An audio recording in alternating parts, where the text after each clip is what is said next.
Coach's bias is imperceptible is not only the working title of this episode, but also a line item on the grading rubric that I use when I'm grading the assessments of the health coaching students that I teach. And I want to talk about it today. Hi, I'm Erin Power. I'm a health coach, a health coaching educator and mentor, and your host of Health Coach Radio. This podcast delves into the art, science, and business of health coaching. Whether you're aspiring to land a coaching dream job or to embark on your own entrepreneurial adventure, we cover it all. Our mission is to help you grow your career, elevate your income, change the lives of the clients who need your help, and leave a lasting mark in this rapidly growing field. It's time for health coaches to make an impact. It's time for Health Coach Radio. So welcome back to Health Coach Radio. And today we're talking about something that most coaches aren't taught in their education, but they should be. And it's something that can quietly sabotage the entire coaching relationship, even when your heart's in the right place, even when you know a ton about your specific expertise. We're talking about bias, specifically your own bias as a coach, and why, if you want to be a truly effective client-centered practitioner, your bias should be imperceptible inside the coaching relationship. I know to a lot of coaches this sounds very counterintuitive. This conversation is for every coach who's ever caught themselves giving a little yay when the client says she did the thing that you wanted her to do, or who feels weird when a client eats in a way that you wouldn't eat, or the coach who gets stuck when a client has a goal that doesn't match what you think their goal should be, or anywhere in between. I've been there, we all have, so let's talk about it. And I want to start actually with a couple of anecdotes. As I was working through that intro, I was thinking about a client who is in my program right now, my health coaching program, and I work with women on weight loss. And I guide my clients through the coaching relationship to make meaningful changes in how they eat, move, and live so they can achieve the weight loss they want from a place of intrinsic motivation. And I have a bias toward animal protein. So my bias toward consuming animal protein is so strong that I'm very upfront in even my social media posts and in every aspect of my program that this is not for you if you're plant-based or trying to be more plant-based. I just put my flag in the ground and that's what I do. Lo and behold, a client joins my program. We go through the entire discovery process. She's an amazing fit. She's very motivated. She's very good at clearly articulating her values-based goals. I'm in, she's in. It's a beautiful match made in heaven. We sign on the dotted line. She gets started. She's working through the program in the early stages, having some good success, feeling really motivated. And then weeks later tells me, oh, by the way, I'm vegetarian. First of all, I had no idea. I was taken completely by surprise. Like, how did I not catch this at any point in the weeks we've been communicating? What's interesting about this particular anecdote is that she knew I was going to be weird about it, which isn't great. She knew I was going to be weird about it, which is why she kind of tiptoed around it and then dropped the bomb on me when she was ready. Look, she's having a great time in my program. She's having great results. It's working. So right out the gate, I'm questioning my own bias. This client had to illuminate my own bias to me and how it's unnecessary for me to have this bias. That's a good example of where a coach might actually feel a little mind blown, because we all do have our preferred methodology, our preferred approach, the thing we like, whatever it is. Everybody listening has a different approach they prefer. I'm trying not to use the word bias because I'm going to use that word a lot in this talk. And I do too. And on some level, we should, right? On some level, I don't want to work with vegetarians, but I am, and it's working fine. And I think what's interesting about that, as I circle back on this, is that she knew my bias. My bias is so clear that she had to dance around it for me, and I'm not okay with that. Now, here's another anecdote. And the backstory on this anecdote, you may or may not know this, is that I'm on the faculty of a health coaching school. I kind of teased that in the introductory moments of this talk. I teach an advanced health coaching course. This advanced health coaching certification, it qualifies you to sit the National Board of Health and Wellness Coaches board exam, so you can become a board certified health coach. And in this advanced coaching course, there's certain methodologies and there's a rubric we have to teach and that coaches have to measure up to. It's a very rigid educational standard that we must meet. It's great. It's amazing. So the point being, I work for a health coaching school, and I have for the better part of a decade. We're a health coaching school that's been around for a while. We've been in the trenches doing this for a long time. And we've really evolved our teaching methodology over the years as the health coaching industry evolves and matures. We've rolled with those changes. I'm really proud to be part of this school. We posted an article on our blog, and the article was entitled, Maximizing Results, the Synergy of GLP-1 Agonists and Health Coaching. Obviously, GLP-1 agonists, these weight loss medications, are big topic right now, and a lot of health coaches are worried about them. I mean, I'm in the weight loss space. That's what I do. So I should be quote unquote worried as well. I'm not. But I think for fairly good reason, a lot of coaches in the health and wellness and weight loss space are kind of concerned, like, well, what's the point of me being in this industry if there's a medicine that will just do it? So there is a little bit of a push-pull. There's a lot of sort of dissenting opinions, differing opinions in the world of health and wellness as it pertains to GLP-1s. We can agree on that. I don't think there's one right answer. I always think in the realm of health and wellness and weight loss and nutrition and diet and exercise, there's a ton of nuance that we have to factor in. That nuance does get lost a lot of the time in these conversations. So anyway, this blog post that the school posted was in the spirit of having a nuanced conversation about health coaching, GLP-1s, how they can coexist in the same space. And for whatever it's worth, we're certainly not the first organization to share this thinking with their audience. Right? It's pretty common narrative in the space. Now, a student wrote in and said, I appreciate this blog post, but for me, it's a disconnect because we go through training and it's stress how important it is to eat clean. Certain foods are allowed, aren't allowed. Certain methods are encouraged, are discouraged. This is what we learn in school. But we're supposed to accept that taking this medication is just okay.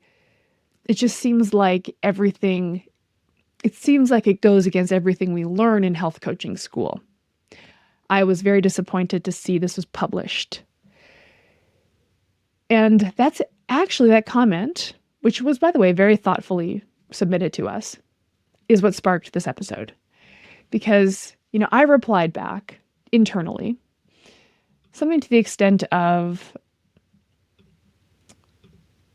it's interesting that our audience of coaches and students feel protective of the eating methodology, the type of health methodology that we teach, perhaps rightfully so. But as a health coaching school,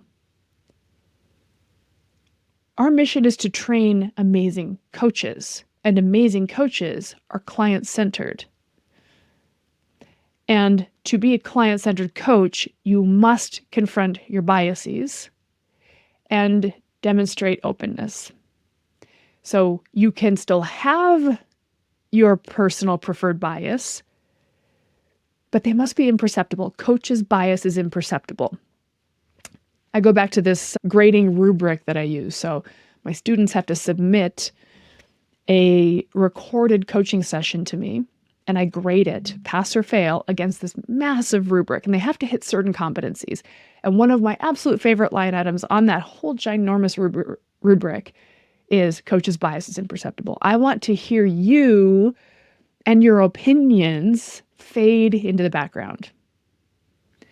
So the client is in front, really driving this relationship. So I go back to my anecdote where my embarrassment comes in because my client is so hyper aware of my bias that she had to dance around it. That's not her job. Her job isn't to make sure that my bias is imperceptible. It's my job. So let's talk about this. And I'd love to know what you think, because I will reiterate, this is a topic that can feel countercultural to a lot of health coaches. And I think as the health coaching industry matures, we have to grow with it. And I'll say this as a veteran in the health coaching education space. We've had to grow and evolve how we teach health coaches, because the industry is changing and changing and changing. It will continue to change. Welcome to a relatively new industry that's new and growing. It's going to change for the foreseeable future before it settles down into some more routine or regulated parameters. Let me tell you about my friend Carolyn. She's an athlete with a passion for health. She'd been health coaching friends, families, strangers, not even knowing it was a thing. She just felt called to help other people live their healthiest lives. Then she discovered the Primal Health Coach certification program, and she went from feeling like an imposter to belonging to an amazing community of like-minded health pros. Confident and finally able to enjoy a fulfilling and profitable career doing exactly what she loves. Carolyn is one of thousands of certified primal health coaches living their best lives and helping their clients do the same. The Primal Health Coach Institute offers a variety of health and fitness certifications and specializations. Our graduates are practicing unique coaching specialties and changing lives in countries all over the world. We're always growing and evolving, so come grow with us. Visit primalhealthcoach.com to check out our courses and offerings. So let's start by defining bias in coaching. First of all, let's just define bias. Bias is a lens. It's the filter through which we all see the world. We all have one. You really can't not have one. I think, in my opinion, it's hard not to have one. And it's shaped by how you were raised, what you've learned, what you've experienced, what's worked for you, and ultimately it shapes how you move through the world. It was shaped by and shapes how you move through the world. So maybe you really believe in low carb. Maybe you really believe that sugar is evil. Maybe you really believe that we should get all the toxins out of our household cleaning items. Maybe you believe that we need to have an elaborate morning routine. Maybe you believe that we all need to put our feet on the grass every day, grounding, or any of the above, or anything along those lines. Maybe you believe in macro tracking. Maybe you believe in calorie counting. Maybe you believe in veganism. Maybe you believe in carnivore. We all have a belief. None of them are wrong. You have your belief. This is how you move through the world. This is probably how you came to health coaching on some level. I would wager a pretty strong guess that what brought you to health coaching was some personal journey, transformation through health, where you anchored yourself to a set of beliefs and viewpoints, and now you want to proceed with those viewpoints in front and center, which is fine. But if you're not aware of your own lenses, you might end up coaching through them without realizing it. And then when your voice is louder than the client's, you're no longer in the coaching partnership. You're now in the boss role. You're now the boss of the relationship, and your client is the subordinate, and that's not our job. The National Board of Health and Wellness Coaching takes this seriously, and it's baked into the educational standards. I mentioned that. This is a line item on the rubric that our students must meet the demands of in order to qualify to sit the NBHWC board exam. Are you with me? According to the NBHWC, one of the key markers of a competent coach is this: maintain a non-judgmental, respectful, and empathetic attitude while remaining aware of and managing one's own biases. So hear that again. It's not that you are deleting your biases. You're just aware of and managing them. This is part of our ethical foundation as health coaches. It's how we create a safe, non-directive, client-centered container for growth. Because coaching actually isn't about your opinion, it's about their transformation in their life. Here's some more real-world examples. Your client might say, I'm actually okay with being in a bigger body. You freeze because you're not really sure whether to celebrate this or redirect it. Maybe because you still believe that weight loss, shrinking, is a goal that everyone should have. Maybe you yourself as a coach have a high performing kind of body recomposition program where you help get people shredded and very lean and athletic. And the client comes in, they want to work with you, they like your approach, but they don't necessarily want that. Or the client comes into your program and says, I really like intermittent fasting and I want to keep doing it. But you instantly launch into the research you've read or heard on Instagram how women aren't supposed to do this, for example. But did you stop to ask her why she's doing it or how she feels? Or a client says, I don't really want to go to the gym and lift weights. I just don't like it. I'm cool with taking walks and going to Pilates class. And again, maybe your bias is Pilates isn't real strength training. I'm not getting into that debate, but that's a bias that exists. We've probably heard that on some level. I mean, that's a fight that happens on the internet between warring factions, the anti-Pilates people and the pro-Pilates people. Those are two biases arguing with each other. That happens a lot in the wellness world, but now we're in the coach-client relationship. We can't be argumentative, obviously. But do you see what's happening? We start strategizing how to get this person on our page instead of coaching them where they are. We start steering them instead of exploring with them. And that's where coaching stops being transformational and starts to become transactional. And by that I mean, you pay me, I tell you what to do, you go do it. That's how this relationship works. We don't want that. That's not how this relationship works. That's the transactional model. That's not what we're after anymore. And the reason why I mentioned this feels like a cognitive dissonance to coaches is because that was the old model of coaching. And quite honestly, I say this with absolute respect as myself. I'm a personal trainer myself, but that's kind of the personal trainer model in some ways, right? And I say this as a personal trainer, but also a person who has a personal trainer. One of the parameters of that relationship is, okay, I'm engaging in this relationship with you because I want you to program the workouts for me, then tell me what to do. And of course, my personal trainer is going to check in with me to make sure it's feeling good, I'm getting the results I want. And I do have some say in the workout, but not that much. And I don't really, frankly, want that much. But I think in health coaching, I know that in health coaching, I believe strenuously as a health coaching educator, there's a stronger partnership here. And the way the analogy or the imagery I use is the co-driver imagery. And this comes from my history in the military. Okay. When you're in the Army, at least the Canadian Army, which is what I was in, you do the driving course, you learn how to become a driver in the Army. There's a whole method to how they teach drivers, and you are the driver or you're the co-driver. There's two of you in the vehicle.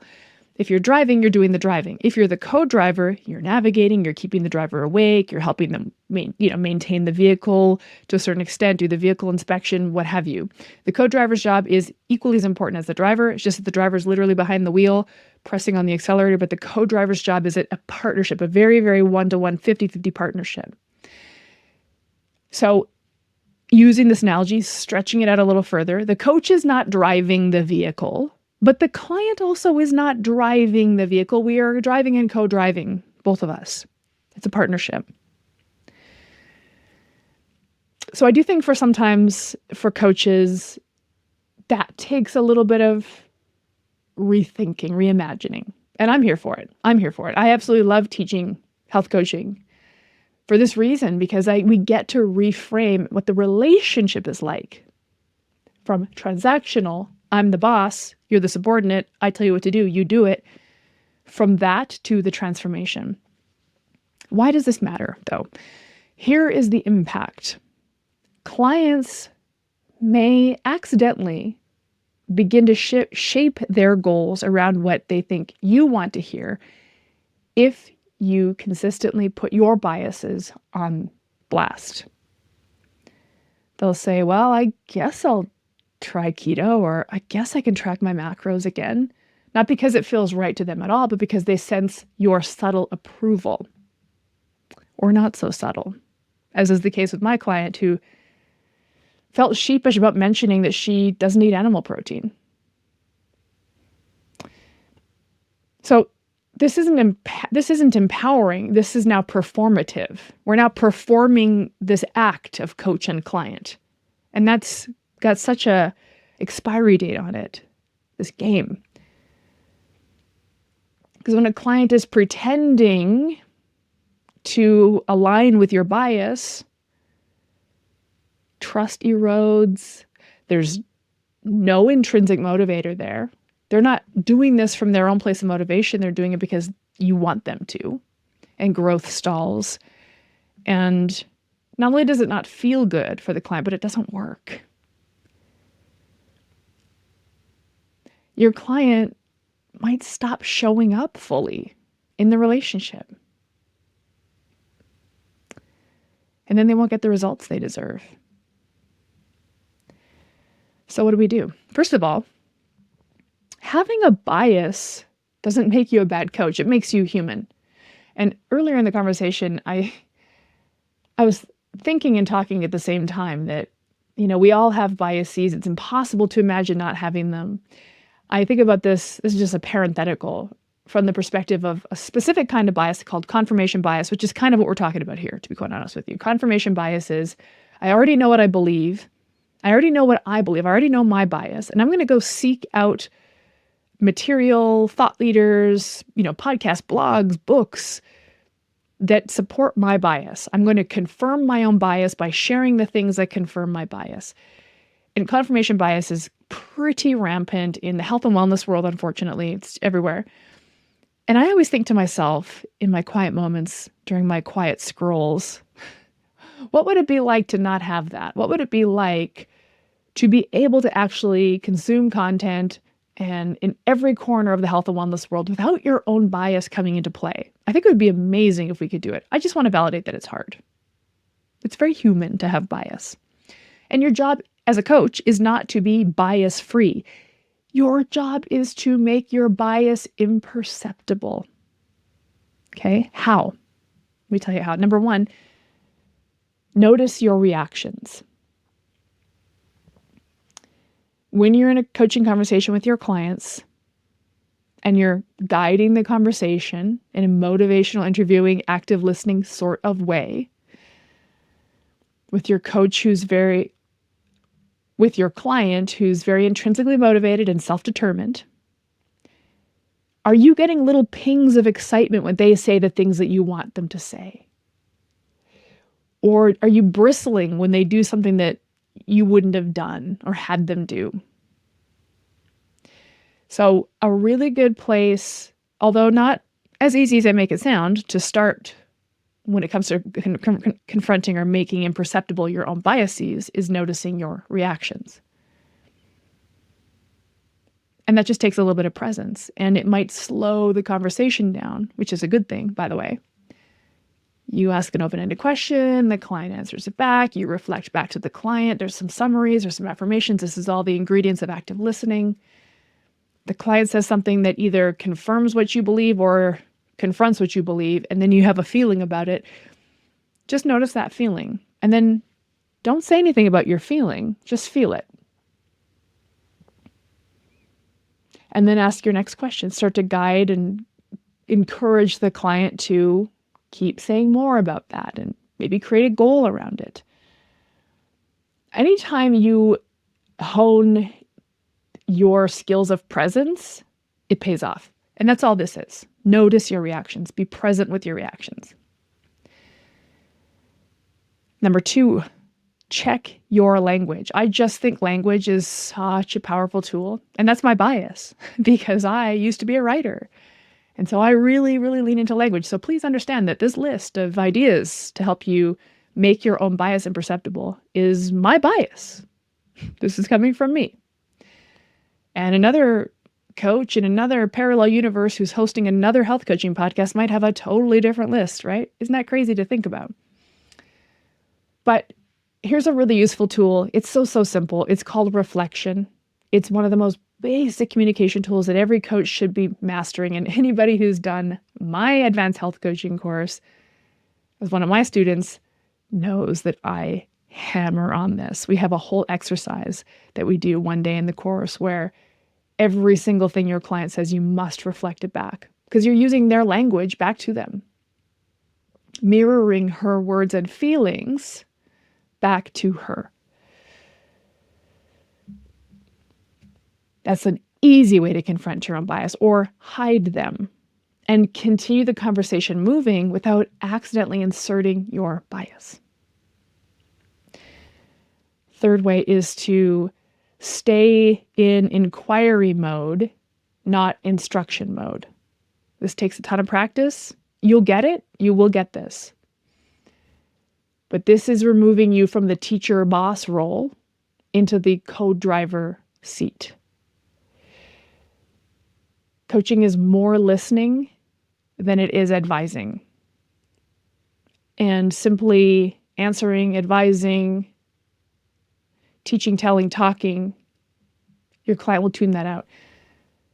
But also then when your voice is the predominant voice in the conversation, you are now running the risk of steering the whole thing down the lane of your bias.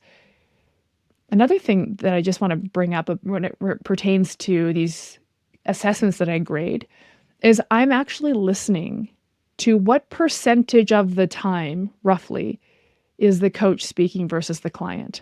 Actually, there are tools, I think, that will do this online, AI tools. I haven't used them yet. Maybe I will. But I do want to hear the client's voice 75% of the time, 60, 75%, maybe more. And I really just want that coach to be there as the guide of the conversation. I know that feels a little discombobulating because I think coaches are used to being the teachers, tellers, the leaders. I will say it one more time. That's not our role. Here's a great tool as well is review your sessions. Record them, play them back. Get some peer review. Ask a friend, coaching peer to listen to your session. Get a teacher. Learn how to do this better. Get some grading done on your session to just see if you're getting closer to a paradigm where your bias is imperceptible in the conversation.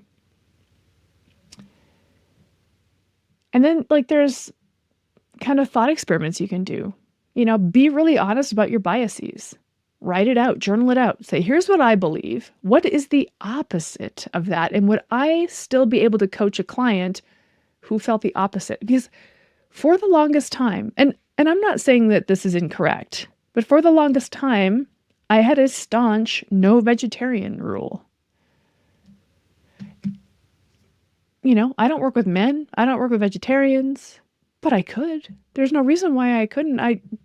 Now, in some cases, you're going to draw lines in the sand, which I want you to do. This is all in the spirit of niching or niching your business down to the way you want it. And that's cool. That's great. That's a business conversation that you've probably heard a million times on business podcasts. But when it comes to the coaching relationship, inside the container of that conversation, really anything goes. And I tell my students this. Once you learn how to, let's say, construct this coaching conversation, you can literally have this type of conversation with anybody. A client, a loved one, a stranger. The framework that we kind of follow, this motivational interviewing framework, open-ended questions, reflections, summaries, the whole 9 yards, it works. And it really works because you don't have to know anything. You don't have to know anything. You're a blank slate. You come into the conversation a blank slate. The client gets to decide the intention of the session. The client decides the intention of the session. The client moves toward their own goal based on their values. It's all them.